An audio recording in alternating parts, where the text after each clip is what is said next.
Segalanya di hujung jari anda. Untuk korban kali ini, alhamdulillah kita telah berjaya mendapatkan salah satu lembu yang kita panggil lembu sadul lah. Yang kalau tengok berat dia dalam 1000 kilo juga. Tujuan korban ni adalah kita untuk memberi balik kepada komuniti kita lah di Putra Heights sini. Sebab kes State Lobster bermula di Putra Heights 11 tahun yang dahulu. Komuniti di Putra Heights ini adalah merupakan yang terawal yang menyokong kita lah. From daripada satu outlet di Putra Heights, kita telah berkembang sehingga mempunyai 4 cawangan buat masa ini dan akan bertambah satu lagi pada tahun ini. So ini pada saya, ini inisiatif ini adalah cara untuk kita memberi balik kepada komuniti di Putra Heights ini. Kami lihat ibadah korban ini sebagai salah satu cara, bukan sekadar sebagai ibadah, tapi sebagai penghargaan atas rezeki yang telah diberikan oleh Allah Subhanahu Wa Taala kepada kami. Ianya adalah sebagai tanda syukur atas perkembangan syarikat kami yang telah bermula di Putra Heights ini sendiri. Ia juga merupakan adalah salah satu daripada tanggungjawab sosial atau CSR kepada rakan-rakan komuniti kita di Putra Heights ini.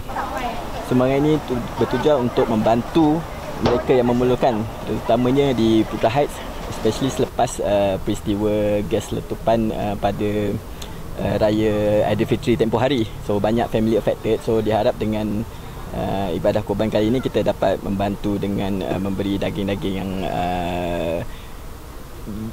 yang segar lah kepada ahli-ahli keluarga yang terlibat. Tujuan korban juga adalah untuk kita kukuhkan hubungan komuniti dengan between syarikat State Lobster dengan pihak komuniti di Putra Heights sini. Kami mahu mewujudkan hubungan yang lebih erat dan mesra antara syarikat dan masyarakat setempat. Staf kes State Lobster juga akan terlibat dalam dalam majlis upacara korban kali ini.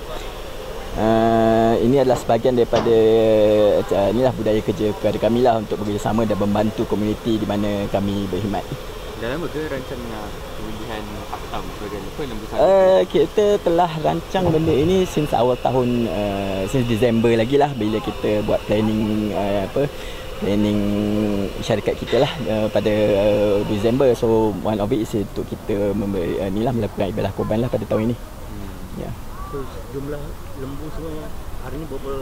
Untuk hari ini total lembu yang ada di masjid ni adalah 16 ekor. So kita punya adalah yang dalam lembu sadul lah.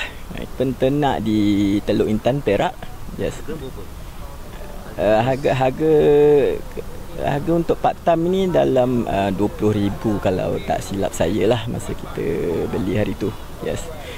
Dan lepas beli, penternak tu dia akan start memberi makan yang sepatutnya lah, supaya dia lebih gemuk, supaya bila time korban tu dia sampai target berat yang kita target lah, which is dalam 1000 kilo macam tu.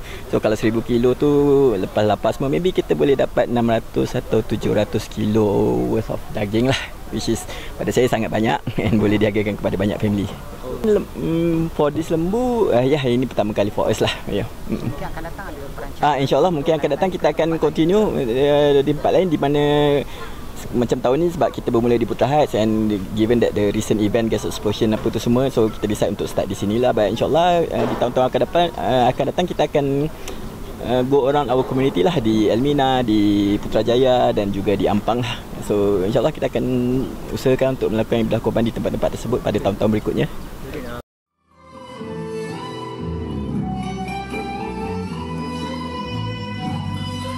Segalanya di hujung jari anda.